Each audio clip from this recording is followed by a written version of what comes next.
Alhamdulillah wassalatu wassalamu ala Rasulillah wa ala alihi wa sahbihi wa mawalah wa la hawla wa la quwata illa billahi wa ba'du. Alhamdulillah, malam ini kita bisa duduk untuk bertalabul ilmi di Masjid Nidaul Ilmi. Salawat dan juga salam kita hadiahkan kepada Rasul kita Nabi besar Muhammad sallallahu alaihi wa ala alihi wa sahbihi wasallam.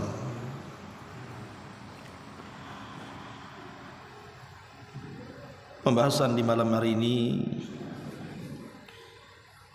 kita akan membahas tentang pembatal-pembatal istighfar. Ma'asyiral muslimin yang dimuliakan Allah Subhanahu wa taala,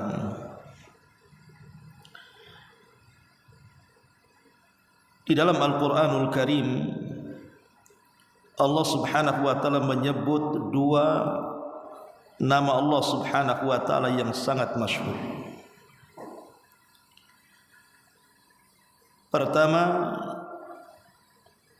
Allah menamai dirinya dalam Al-Quran itu dengan sebutan Al-Ghafur.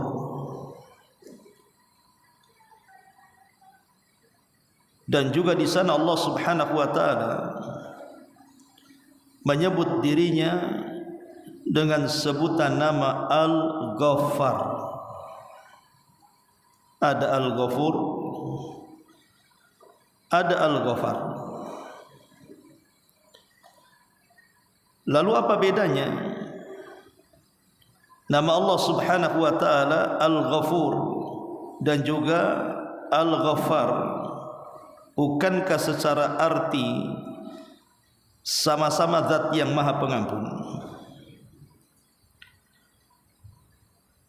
Dan itu ditunjukkan di beberapa ayat dalam Quran, seperti Allah mengatakan dalam surah Thaha ayat 82, wa inni laghaffarun liman taba wa amana wa amila salihan tsumma ihtada.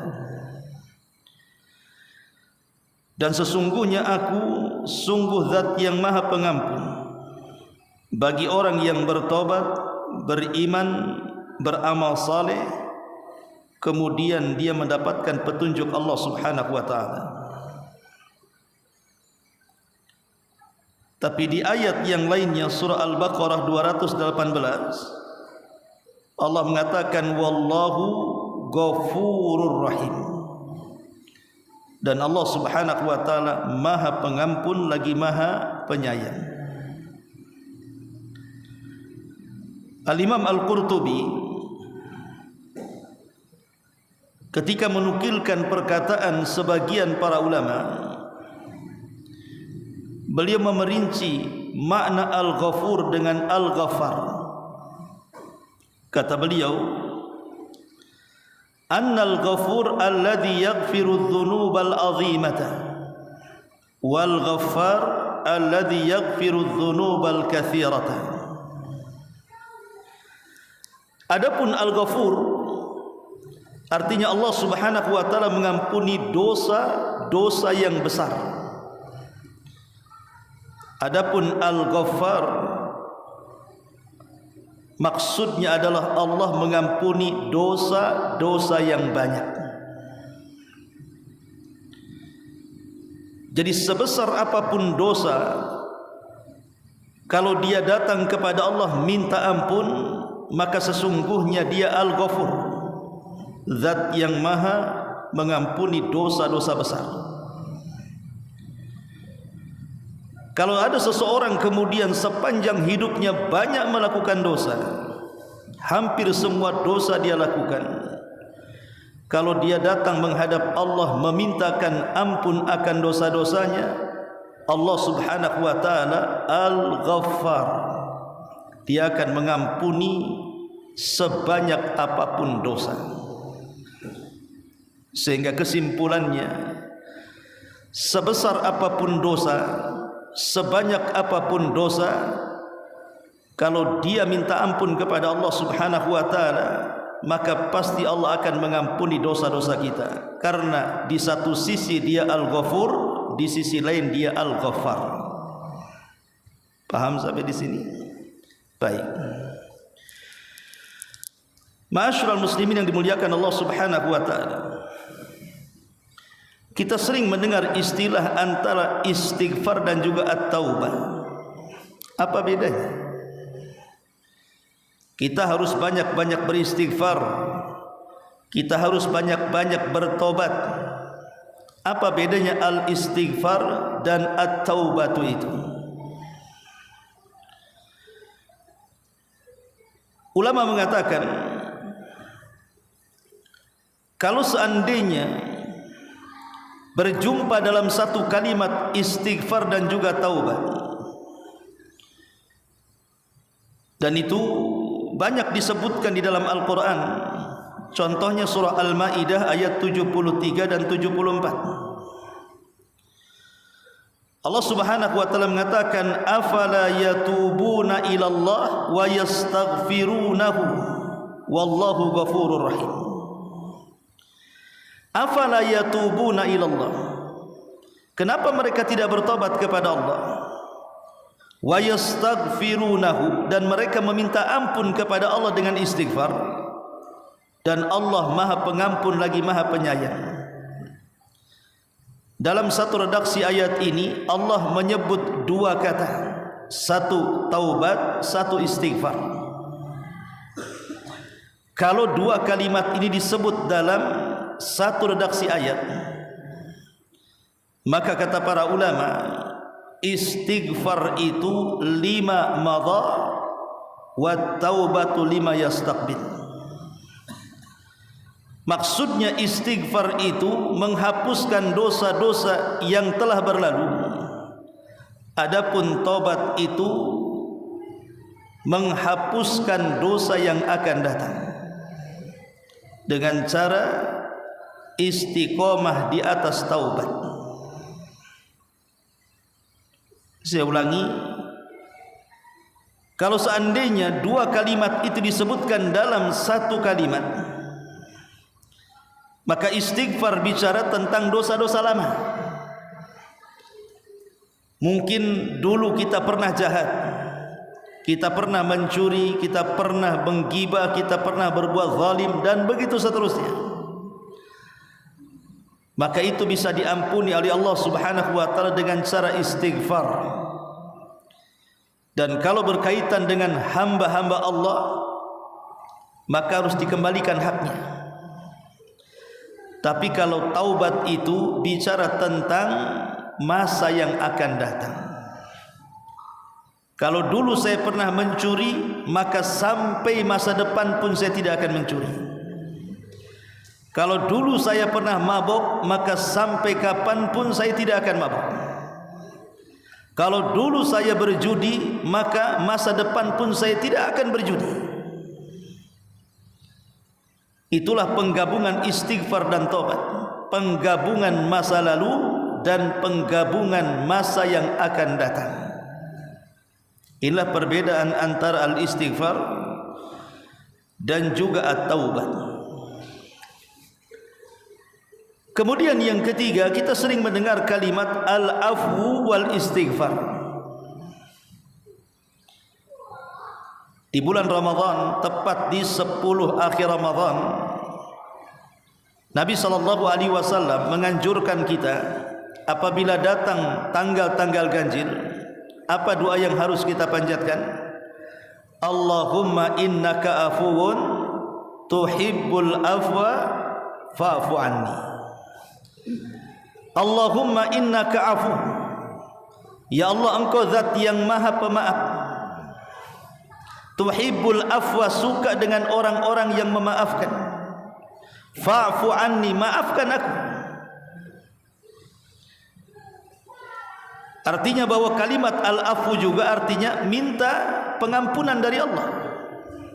Dan istighfar juga sama, meminta pengampunan dari Allah. Lalu apa bedanya al-afu dengan istighfar di sini? Para ulama mengatakan adapun kalimat al-afu artinya yaqtadi isqat al-uqubati, terkandung padanya ketika kita mengatakan fa'fu anni, ya Allah maafkan aku, maksudnya ya Allah gugurkan hukuman-hukuman bagiku. Jangan sampai gara-gara maksiat yang kulakukan di dunia kau celakakan aku di masa depan, kau azab aku dengan dosa-dosaku. Meminta kepada Allah agar tidak mengadab, karena kita sudah meminta maaf kepada Allah Subhanahu wa taala. Itu disebut al-afu artinya. Meminta kepada Allah agar dosa-dosa kita tidak menjadikan hukuman bagi kita di akhirat. Adapun istighfar maknanya jauh lebih dalam dibandingkan sekadar al-afu. Istighfar ini memiliki makna yang dalam, bukan hanya sekedar mengandung kalimat al-afu. Para ulama mengatakan bahwa istighfar itu memiliki beberapa makna. Makna yang pertama dari makna istighfar itu artinya kita meminta ampun kepada Allah Subhanahu wa taala akan dosa-dosa yang pernah kita kerjakan. Apabila kita katakan astaghfirullah, ya Allah saya meminta ampun kepadamu, maksudnya meminta ampun akan dosa-dosa kita yang pernah kita lakukan. Ini yang pertama. Yang kedua, mana istighfar artinya kita meminta agar Allah Subhanahu wa taala menutupi aib-aib kita di dunia dan aib-aib kita di akhirat. Jadi bukan hanya meminta kepada Allah Subhanahu wa taala agar dosa-dosa kita diampuni, tapi lebih daripada itu meminta kepada Allah Subhanahu wa taala agar aib kita tidak disingkap. Karena biasanya para pelaku dosa terkadang berusaha menutup-nutupi dosanya. Sebab kalau seandainya dosanya diketahui orang lain, maka itu akan sangat memalukan dan akan menghancurkan martabat hidupnya. Coba lihat, banyak para pejabat kita ketika satu aibnya tersingkap, dihujat satu Indonesia. Akhirnya mereka pun hilang entah kemana dari peredaran media. Sembunyi. Kenapa? Karena malu. Jadi dengan istighfar itu kita meminta kepada Allah agar aib-aib kita ini tidak disingkap. Karena kalau sampai disingkap oleh Allah Subhanahu wa taala, terkadang ada sebagian manusia lebih baik mati dibandingkan hidup dengan perasaan malu dari pandangan manusia. Ini yang kedua. Yang ketiga, mana istighfar artinya kita meminta kepada Allah Subhanahu wa taala agar dosa yang pernah kita lakukan tidak menjadikan Allah murka di akhirat. Artinya Allah Subhanahu wa taala tidak mengazab kita. Dan yang terakhir, mana istighfar itu ketika kita mengatakan astaghfirullah.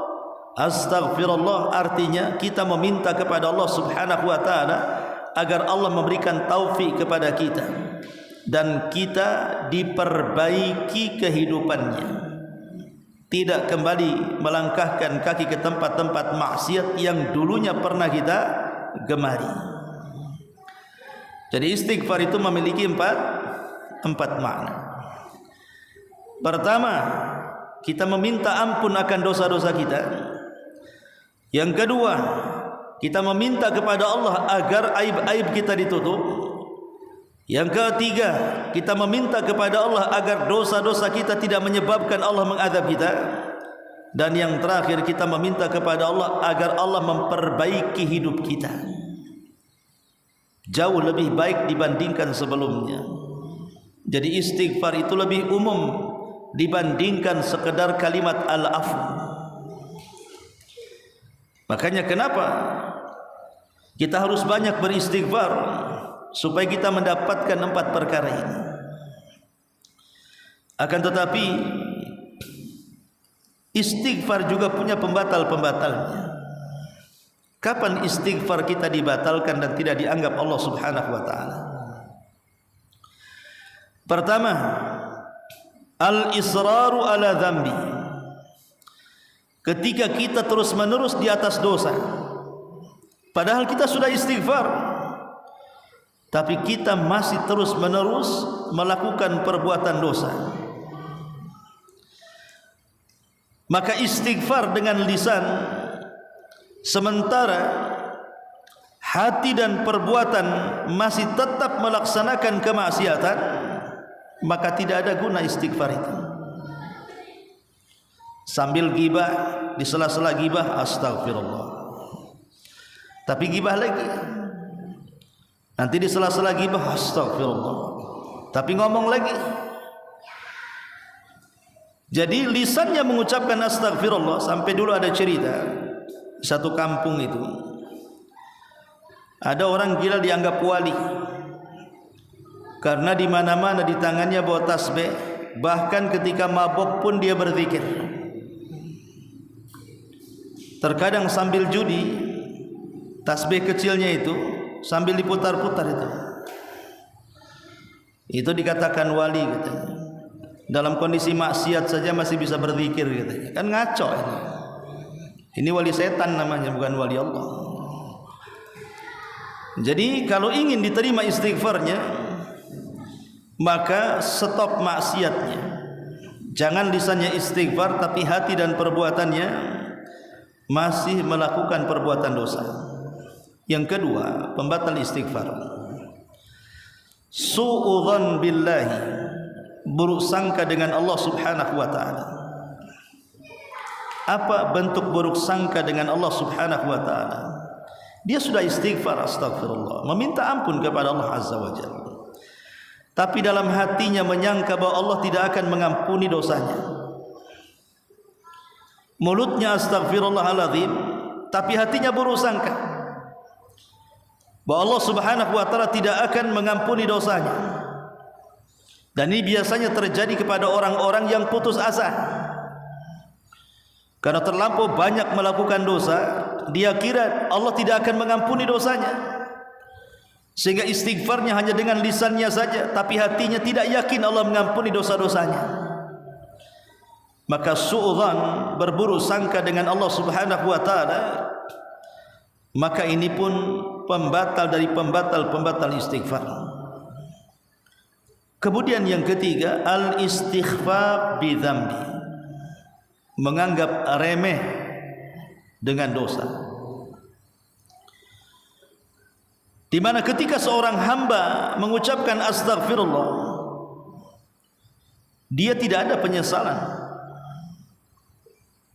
bahkan tidak menganggap bahwa bahwa dalam dosa itu ada bahaya. Maka kalau kemudian perasaan terhadap dosa seperti itu, kan seolah-olah dia main-main dengan istighfarnya. Jadi menganggap remeh, menganggap ringan sebuah dosa, di mana lisannya mengucapkan astagfirullah tapi tidak ada penyesalan. Kemarin habis mabuk, kemudian diceramai ustaz tentang bahaya mabuk, sadar sebentar astagfirullah tapi tidak nyesal.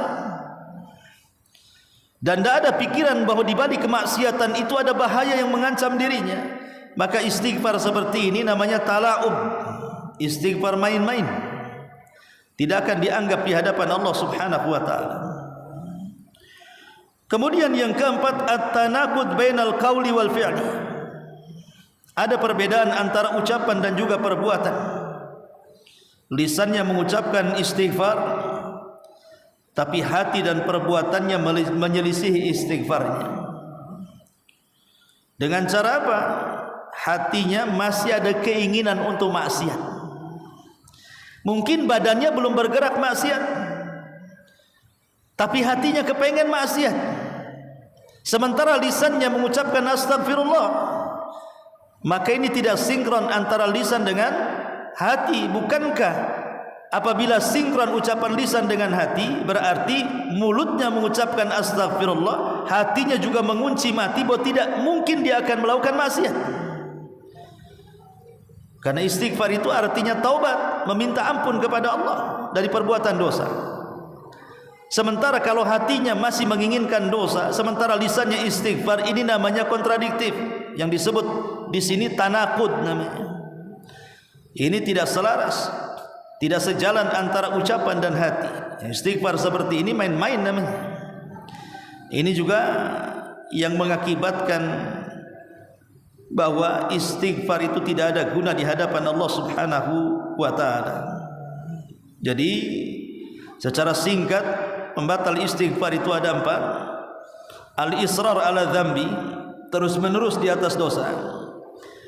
Kemudian hatinya tidak yakin dengan Allah Subhanahu wa taala,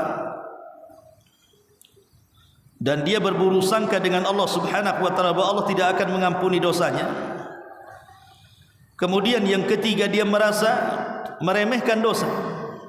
Dan yang keempat, kontradiktif antara istighfar dan hatinya yang ada keinginan atau masih ada keinginan untuk melakukan perbuatan maksiat dan dosa. Ma'asyiral muslimin yang dimuliakan Allah Subhanahu wa taala, kalau sudah tahu seperti itu, maka kita tidak boleh main-main dengan istighfar. Satu, karena Allah Subhanahu wa taala memerintahkan untuk istighfar. Allah yang perintahkan istighfar itu. Allah mengatakan dalam Al-Qur'an, wa anistaghfiru rabbakum. Beristighfarlah kepada Rabb kalian. Yang kedua, Allah memuji orang-orang yang beristighfar. Bukan hanya memerintahkan, tapi Allah memuji orang-orang yang mengucapkan istighfar. Seperti Allah mengatakan wal mustaghfirina bil ashar, di mana orang-orang yang akan beruntung adalah orang-orang yang senantiasa beristighfar di waktu sahur. Kemudian juga yang ketiga, bahwa istighfar itu sifatnya orang-orang yang bertakwa. Dan itu disebutkan dalam Al-Quran, wasari'u ila maghfirati min rabbikum wa jannatin arduhas samawati wal ardu iddat lil muttaqin. Bersegeralah kalian meminta ampun alias istighfar kepada Rabb kalian, dan sorga yang luasnya selangit dan bumi diperuntukkan bagi orang-orang yang bertakwa. Dari sini kita tahu bahwa istighfar itu sifatnya orang-orang yang bertakwa. Kemudian yang keempat, Allah Subhanahu wa taala mengampuni bagi siapapun yang datang minta ampun. Sebesar apapun dosa, sebanyak apapun dosa yang saya sudah jelaskan, Allah pasti akan mengampuni orang-orang yang datang menghadapnya dan meminta ampun kepadanya selama tidak disertakan dengan kesyirikan kepada Allah Azza wa Jalla.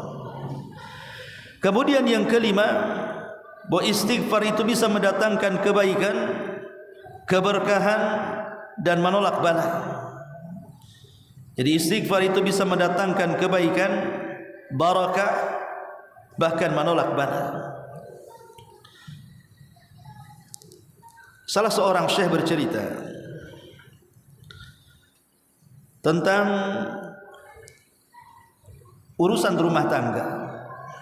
Jadi ada suami istri hampir bercerai karena masalah yang begitu rumit dan besar dan tidak bisa diselesaikan dalam rumah tangga. Akhirnya berakhir dan ingin berpisah keduanya.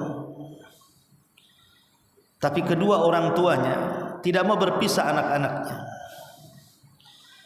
Akhirnya kemudian datanglah dua orang tuanya ini kepada salah seorang ulama, memintakan fatwa tentang kasus anak-anaknya supaya tidak bercerai.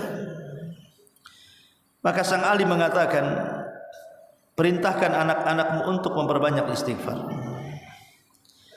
Akhirnya kemudian orang tua ini bicara dengan anak perempuannya, dan orang tua satunya bicara dengan anak laki-lakinya untuk keduanya memperbanyak istighfar. Setelah keduanya memperbanyak istighfar, akhirnya Allah berikan hidayah kepada keduanya, dan akhirnya tidak jadi bercerai dan menjadi rumah tangga yang sakinah, mawaddah dan rahmah. Jadi istighfar itu membawa keberkahan dan kebaikan.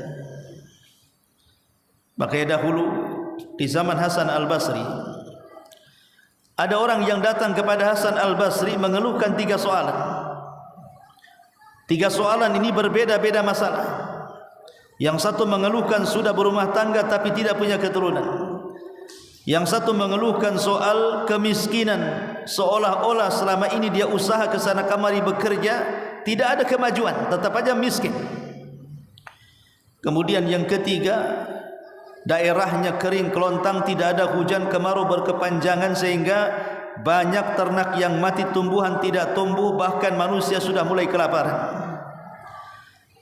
3 orang dengan 3 kasus yang berbeda ini datang kepada Imam Hasan Al-Basri mengadukan masalah-masalah mereka. Tapi Imam Hasan Al-Basri hanya mengatakan kepada ketiganya, istaghfiru rabbakum. Solusi kalian bertiga cukup istighfar saja. Akhirnya protes dan mengatakan, ya Imam, persoalan kami berbeda. Kata Hasan Al-Basri, tetap walaupun berbeda persoalan, solusinya cuma satu, perbanyak istighfar. Kalian tidak yakin? Dengarkan firman Allah Azza wa Jalla, kata Hasan Al-Basri, faqultu astaghfiru rabbakum innahu kana ghaffara yursilis samaa 'alaikum midrara wa yumdidkum bi amwali wa banin wa yaj'al lakum jannatin wa yaj'al lakum anhara ma lakum la tarjuna lillahi waqara wa qad khalaqakum atwara ila akhiril ayat. Nuh berkata kepada kaumnya, perbanyaklah kalian istighfar kepada Rabb kalian, sebab ketika kalian banyak istighfar, Allah turunkan hujan dari langit untuk kalian. Cukup sampai di situ? Tidak. Allah perbanyak harta kalian. Cukup sampai di situ? Tidak. Allah perbanyak anak-anak kalian. Cukup sampai di situ? Tidak juga. Allah akan aliri sungai-sungai kalian dan Allah akan tumbuhkan ladang dan hutan kalian. Dengan istighfar, hujan akan diturunkan, harta akan dilimpahkan, anak-anak akan dibanyakkan, sawah, kebun, ladang, hutan akan disuburkan, dan sungai-sungai akan dialirkan air-airnya. 5 keutamaan istighfar. Ma'asyiral muslimin wal muslimat rahimakumullah. Istighfar juga min mujibati rahmati. Orang yang banyak istighfar hakikatnya mengundang rahmat Allah. Karena Allah mengatakan, laula tastaghfirunallaha la'allakum turhamun. Seandainya kalian beristighfar kepada Allah, mudah-mudahan kalian dirahmati oleh Allah Subhanahu wa taala. Dari sini istighfar mengandung turunnya rahmat. Yang ketujuh, istighfar bisa menjauhkan kita dari azab. Wa ma kana Allahu mu'adzibahum wa anta fihim wa ma kana Allahu yu'adzibahum wa anta fihim wa ma kana Allah mu'adzibahum wa hum yastaghfirun. Tidaklah Allah mengazab mereka selama engkau hai Muhammad berada di tengah-tengah mereka, dan tidaklah Allah mengazab mereka selama mereka beristighfar kepada Allah. Di zaman Nabi, keamanan azab itu ada 2. Kehadiran Nabi di tengah-tengah mereka dan istighfarnya para sahabat, sehingga tidak akan ada azab yang turun kepada mereka. Tapi Nabi sudah tidak ada, sehingga hanya tinggal satu untuk mencegat azab itu turun. Apa itu? Istighfar. Karena Nabi sudah tidak ada. Kalau Nabi sudah tidak ada, kemudian lisan-lisan sudah tidak ada yang beristighfar, saya yakin azab akan turun. Karena Allah mengatakan di sini, wa ma kana Allah mu'adzibahum wa hum yastaghfirun. Dan Allah tidak mungkin mengazab mereka selama mereka beristighfar. Artinya ketika mereka tidak istighfar, maka turun azab Allah Subhanahu wa taala. Dan istighfar juga yajlibu al-quwwata wal khair, bisa mengambil atau mendapatkan kekuatan dan kebaikan. Orang yang banyak istighfar akan kuat. Kuat mentalnya, kuat fisiknya, kuat hatinya, kuat semangatnya, kuat mengejar cita-citanya, dan juga akan mendapatkan banyak kebaikan. Saya ulangi, Kalau seandainya dua kalimat itu disebutkan dalam satu kalimat, maka istighfar bicara tentang dosa-dosa lama. Mungkin dulu kita pernah jahat, kita pernah mencuri, kita pernah menggibah, kita pernah berbuat zalim, dan begitu seterusnya. Maka itu bisa diampuni oleh Allah Subhanahu wa taala dengan cara istighfar.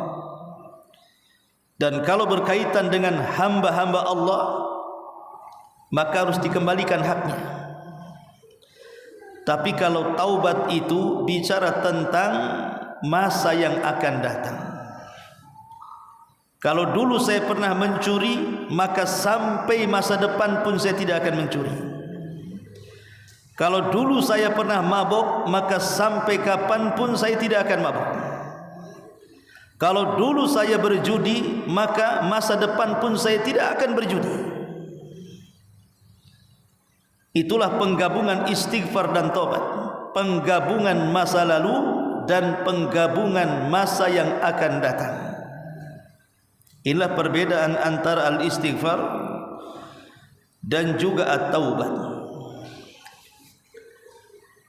Kemudian yang ketiga, kita sering mendengar kalimat al-afwu wal istighfar. Di bulan Ramadan, tepat di 10 akhir Ramadan, Nabi SAW menganjurkan kita apabila datang tanggal-tanggal ganjil, apa doa yang harus kita panjatkan? Allahumma innaka afuwun tuhibbul afwa fa'fu anni. Allahumma innaka afu, ya Allah, engkau zat yang maha pemaaf. Tuhibbul afwa, suka dengan orang-orang yang memaafkan. Fa'fu anni, maafkan aku. Artinya bahwa kalimat al-afu juga artinya minta pengampunan dari Allah. Dan istighfar juga sama, meminta pengampunan dari Allah. Lalu apa bedanya al-afu dengan istighfar di sini? Para ulama mengatakan adapun kalimat al-afu artinya yaqtadi isqat al-uqubati, terkandung padanya ketika kita mengatakan fa'fu anni, ya Allah maafkan aku, maksudnya ya Allah gugurkan hukuman-hukuman bagiku. Jangan sampai gara-gara maksiat yang kulakukan di dunia kau celakakan aku di masa depan. Kau azab aku dengan dosa-dosaku. Meminta kepada Allah agar tidak mengadab, karena kita sudah meminta maaf kepada Allah Subhanahu wa taala. Itu disebut al-afu artinya. Meminta kepada Allah agar dosa-dosa kita tidak menjadikan hukuman bagi kita di akhirat. Adapun istighfar maknanya jauh lebih dalam dibandingkan sekadar al-afu. Istighfar ini memiliki makna yang dalam, bukan hanya sekedar mengandung kalimat al-afu. Para ulama mengatakan bahwa istighfar itu memiliki beberapa makna. Makna yang pertama dari makna istighfar itu artinya kita meminta ampun kepada Allah Subhanahu wa taala akan dosa-dosa yang pernah kita kerjakan. Apabila kita katakan astaghfirullah, ya Allah, saya meminta ampun kepadamu, maksudnya meminta ampun akan dosa-dosa kita yang pernah kita lakukan. Ini yang pertama. Yang kedua, mana istighfar artinya kita meminta agar Allah Subhanahu wa taala menutupi aib-aib kita di dunia dan aib-aib kita di akhirat. Jadi bukan hanya meminta kepada Allah Subhanahu wa taala agar dosa-dosa kita diampuni, tapi lebih daripada itu meminta kepada Allah Subhanahu wa taala agar aib kita tidak disingkap. Karena biasanya para pelaku dosa terkadang berusaha menutup-nutupi dosanya. Sebab kalau seandainya dosanya diketahui orang lain, maka itu akan sangat memalukan dan akan menghancurkan martabat hidupnya. Coba lihat, banyak para pejabat kita, ketika satu aibnya tersingkap, dihujat satu Indonesia. Akhirnya mereka pun hilang entah kemana dari peredaran media, sembunyi. Kenapa? Karena malu. Jadi dengan istighfar itu kita meminta kepada Allah agar aib-aib kita ini tidak disingkap. Karena kalau sampai disingkap oleh Allah Subhanahu wa taala, terkadang ada sebagian manusia lebih baik mati dibandingkan hidup dengan perasaan malu dari pandangan manusia. Ini yang kedua. Yang ketiga, mana istighfar artinya? Kita meminta kepada Allah Subhanahu wa taala agar dosa yang pernah kita lakukan tidak menjadikan Allah murka di akhirat. Artinya Allah Subhanahu wa taala tidak mengadab kita. Dan yang terakhir, mana istighfar itu? Ketika kita mengatakan astaghfirullah, astaghfirullah artinya kita meminta kepada Allah Subhanahu wa taala agar Allah memberikan taufik kepada kita dan kita diperbaiki kehidupannya, tidak kembali melangkahkan kaki ke tempat-tempat maksiat yang dulunya pernah kita gemari. Jadi istighfar itu memiliki empat makna. Pertama, kita meminta ampun akan dosa-dosa kita. Yang kedua, kita meminta kepada Allah agar aib-aib kita ditutup. Yang ketiga, kita meminta kepada Allah agar dosa-dosa kita tidak menyebabkan Allah mengadab kita. Dan yang terakhir, kita meminta kepada Allah agar Allah memperbaiki hidup kita jauh lebih baik dibandingkan sebelumnya.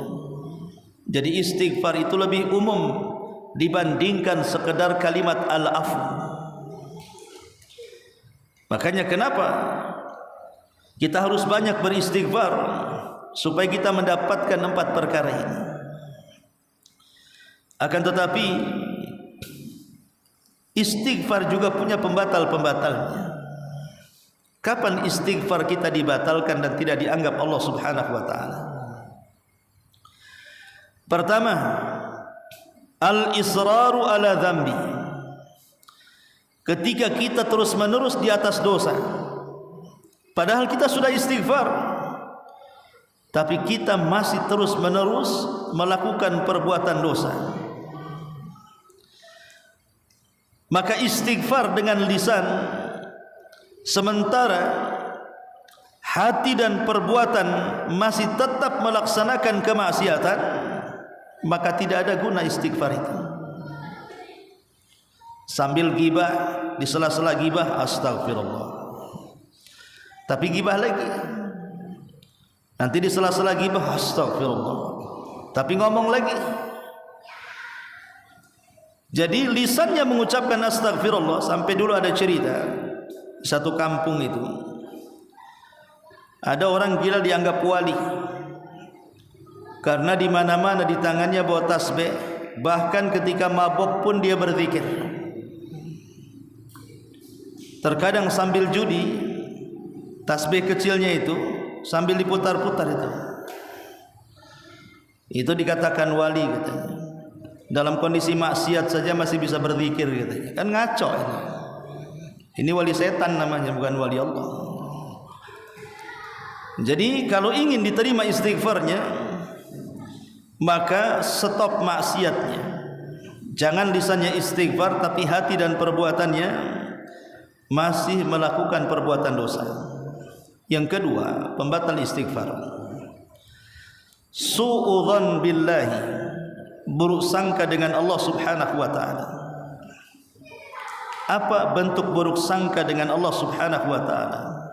Dia sudah istighfar astagfirullah, meminta ampun kepada Allah Azza wa Jalla, tapi dalam hatinya menyangka bahwa Allah tidak akan mengampuni dosanya. Mulutnya astagfirullahaladzim, tapi hatinya buruk sangka. bahwa Allah Subhanahu wa taala tidak akan mengampuni dosanya. Dan ini biasanya terjadi kepada orang-orang yang putus asa. Karena terlampau banyak melakukan dosa, dia kira Allah tidak akan mengampuni dosanya. Sehingga istighfarnya hanya dengan lisannya saja, tapi hatinya tidak yakin Allah mengampuni dosa-dosanya. Maka su'udzan, berburu sangka dengan Allah Subhanahu wa taala, maka ini pun pembatal dari pembatal istighfar. Kemudian yang ketiga, al-istighfar bi dzambi, menganggap remeh dengan dosa. Di mana ketika seorang hamba mengucapkan astagfirullah, dia tidak ada penyesalan, bahkan tidak menganggap bahwa bahwa dalam dosa itu ada bahaya. Maka kalau kemudian perasaan terhadap dosa seperti itu, kan seolah-olah dia main-main dengan istighfarnya. Jadi menganggap remeh, menganggap ringan sebuah dosa, di mana lisannya mengucapkan astagfirullah tapi tidak ada penyesalan. Kemarin habis mabuk, kemudian diceramai ustaz tentang bahaya mabuk, sadar sebentar astagfirullah tapi tidak nyesal.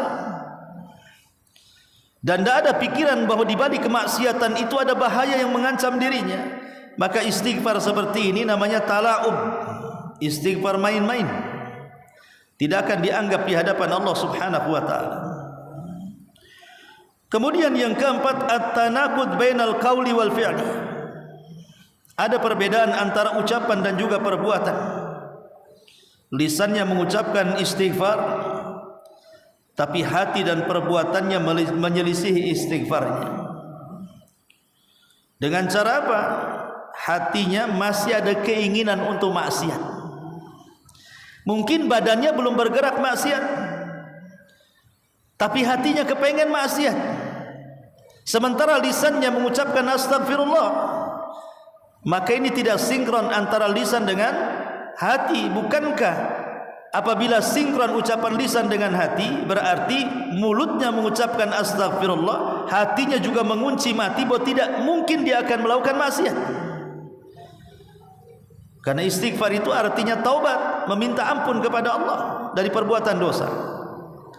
Sementara kalau hatinya masih menginginkan dosa, sementara lisannya istighfar, ini namanya kontradiktif.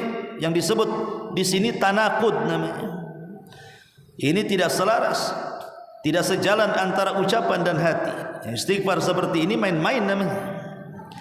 Ini juga yang mengakibatkan bahwa istighfar itu tidak ada guna di hadapan Allah Subhanahu wa taala. Jadi secara singkat, pembatal istighfar itu ada 4. Al-israr ala dzambi, terus menerus di atas dosa. Kemudian hatinya tidak yakin dengan Allah Subhanahu wa taala, dan dia berburu sangka dengan Allah Subhanahu wa taala bahwa Allah tidak akan mengampuni dosanya. Kemudian yang ketiga, dia merasa meremehkan dosa. Dan yang keempat, kontradiktif antara istighfar dan hatinya yang ada keinginan atau masih ada keinginan untuk melakukan perbuatan maksiat dan dosa. Ma'asyiral muslimin yang dimuliakan Allah Subhanahu wa taala, kalau sudah tahu seperti itu, maka kita tidak boleh main-main dengan istighfar. Satu, karena Allah Subhanahu wa taala memerintahkan untuk istighfar. Allah yang perintahkan istighfar itu.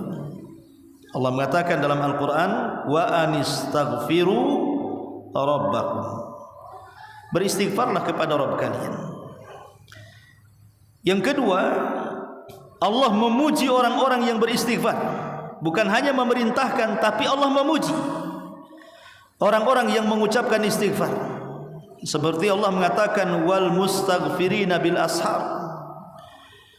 di mana orang-orang yang akan beruntung adalah orang-orang yang senantiasa beristighfar di waktu sahur. Kemudian juga yang ketiga, bahwa istighfar itu sifatnya orang-orang yang bertakwa. Dan itu disebutkan dalam Al-Quran, wasari'u ila maghfirati min rabbikum wa jannatin arduha as-samawati wal ardu uiddat lil muttaqin. Bersegeralah kalian meminta ampun alias istighfar kepada Rabb kalian, dan sorga yang luasnya selangit dan bumi diperuntukkan bagi orang-orang yang bertakwa. Dari sini kita tahu bahwa istighfar itu sifatnya orang-orang yang bertakwa. Kemudian yang keempat, Allah Subhanahu wa taala mengampuni bagi siapapun yang datang minta ampun. Sebesar apapun dosa, sebanyak apapun dosa yang saya sudah jelaskan, Allah pasti akan mengampuni orang-orang yang datang menghadapnya dan meminta ampun kepadanya selama tidak disertakan dengan kesyirikan kepada Allah Azza wa Jalla. Kemudian yang kelima, bahwa istighfar itu bisa mendatangkan kebaikan, keberkahan, dan menolak bala. Jadi istighfar itu bisa mendatangkan kebaikan, barakah, bahkan menolak bala. Salah seorang syekh bercerita tentang urusan rumah tangga. Jadi ada suami istri hampir bercerai karena masalah yang begitu rumit dan besar dan tidak bisa diselesaikan dalam rumah tangga. Akhirnya berakhir dan ingin berpisah keduanya. Tapi kedua orang tuanya tidak mau berpisah anak-anaknya. Akhirnya kemudian datanglah dua orang tuanya ini kepada salah seorang ulama, memintakan fatwa tentang kasus anak-anaknya supaya tidak bercerai. Maka sang alim mengatakan, perintahkan anak-anakmu untuk memperbanyak istighfar. Akhirnya kemudian orang tua ini bicara dengan anak perempuannya, dan orang tua satunya bicara dengan anak laki-lakinya untuk keduanya memperbanyak istighfar. Setelah keduanya memperbanyak istighfar, akhirnya Allah berikan hidayah kepada keduanya, dan akhirnya tidak jadi bercerai dan menjadi rumah tangga yang sakinah, mawaddah, dan rahmah. Jadi istighfar itu membawa keberkahan dan kebaikan. Makanya dahulu di zaman Hasan Al-Basri, ada orang yang datang kepada Hasan Al-Basri mengeluhkan 3 soalan. 3 soalan ini berbeda-beda masalah. Yang satu mengeluhkan sudah berumah tangga tapi tidak punya keturunan. Yang satu mengeluhkan soal kemiskinan, seolah-olah selama ini dia usaha ke sana kemari bekerja, tidak ada kemajuan, tetap aja miskin. Kemudian yang ketiga, daerahnya kering kelontang, tidak ada hujan, kemarau berkepanjangan sehingga banyak ternak yang mati, tumbuhan tidak tumbuh, bahkan manusia sudah mulai kelaparan. 3 orang dengan 3 kasus yang berbeda ini datang kepada Imam Hasan Al-Basri mengadukan masalah-masalah mereka. Tapi Imam Hasan Al-Basri hanya mengatakan kepada ketiganya, istaghfiru rabbakum. Solusi kalian bertiga cukup istighfar saja. Akhirnya protes dan mengatakan, ya Imam, persoalan kami berbeda. Kata Hasan Al-Basri, tetap walaupun berbeda persoalan, solusinya cuma satu, perbanyak istighfar. Kalian tidak yakin? Dengarkan firman Allah Azza wa Jalla, kata Hasan Al-Basri, faqultu astaghfiru rabbakum innahu kana ghaffara yursilis samaa 'alaikum midrara wa yumdidkum bi amwali wa banin wa yaj'al lakum jannatin wa yaj'al lakum anhara ma lakum la tarjuna lillahi waqara wa qad khalaqakum atwara ila akhiril ayat. Nuh berkata kepada kaumnya, perbanyaklah kalian istighfar kepada Rabb kalian, sebab ketika kalian banyak istighfar, Allah turunkan hujan dari langit untuk kalian. Cukup sampai di situ? Tidak. Allah perbanyak harta kalian. Cukup sampai di situ? Tidak. Allah perbanyak anak-anak kalian. Cukup sampai di situ? Tidak juga. Allah akan aliri sungai-sungai kalian, dan Allah akan tumbuhkan ladang dan hutan kalian. Dengan istighfar, hujan akan diturunkan, harta akan dilimpahkan, anak-anak akan dibanyakkan, sawah, kebun, ladang, hutan akan disuburkan, dan sungai-sungai akan dialirkan air-airnya. 5 keutamaan istighfar. Ma'asyiral muslimin wal muslimat rahimakumullah. Istighfar juga min mujibati rahmati. Orang yang banyak istighfar hakikatnya mengundang rahmat Allah. Karena Allah mengatakan, laula tastaghfirunallah la'allakum turhamun. Seandainya kalian beristighfar kepada Allah, mudah-mudahan kalian dirahmati oleh Allah Subhanahu wa taala. Dari sini istighfar mengandung turunnya rahmat. Yang ketujuh, istighfar bisa menjauhkan kita dari azab. Wa ma kana Allahu mu'adzibahum wa anta fihim wa ma kana Allahu yu'adzibahum wa anta fihim wa ma kana Allah mu'adzibahum wa hum yastaghfirun. Tidaklah Allah mengazab mereka selama engkau, Muhammad, berada di tengah-tengah mereka. Dan tidaklah Allah mengazab mereka selama mereka beristighfar kepada Allah. Di zaman Nabi, keamanan azab itu ada 2. Kehadiran Nabi di tengah-tengah mereka dan istighfarnya para sahabat, sehingga tidak akan ada azab yang turun kepada mereka. Tapi Nabi sudah tidak ada, sehingga hanya tinggal satu untuk mencegat azab itu turun. Apa itu? Istighfar. Karena Nabi sudah tidak ada. Kalau Nabi sudah tidak ada, kemudian lisan-lisan sudah tidak ada yang beristighfar, saya yakin azab akan turun. Karena Allah mengatakan di sini, wa ma kana Allah mu'adzibahum wa hum yastaghfirun. Dan Allah tidak mungkin mengazab mereka selama mereka beristighfar. Artinya ketika mereka tidak istighfar, maka turun azab Allah Subhanahu wa taala. Dan istighfar juga yajlibu al-quwwata wal khair, bisa mengambil atau mendapatkan kekuatan dan kebaikan. Orang yang banyak istighfar akan kuat. Kuat mentalnya, kuat fisiknya, kuat hatinya, kuat semangatnya, kuat mengejar cita-citanya, dan juga akan mendapatkan banyak kebaikan. Dan yang terakhir tentu istighfarlah sunnatul anbiya wal mursalin. Dia adalah sunnahnya para nabi dan juga para rasul. Wallahu alam.